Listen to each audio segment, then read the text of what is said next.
چھپی نہیں رہتی، جو بات حق ہو وہ مجھ سے چھپی نہیں رہتی، خدا نے مجھ کو دیا ہے دلے کبیر و بصیر۔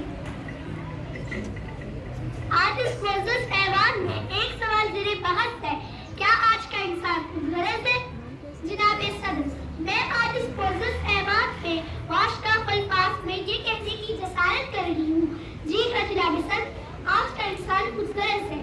20ویں اور 21ویں صدی میں رونما ہونے والے سیاسی اور جنگی آراکِ تاریخ کا مطالعہ کر ڈالیے۔ میرے موضوع کے خط میں دلائل و براہین کے انبار لکھ جائیں گے۔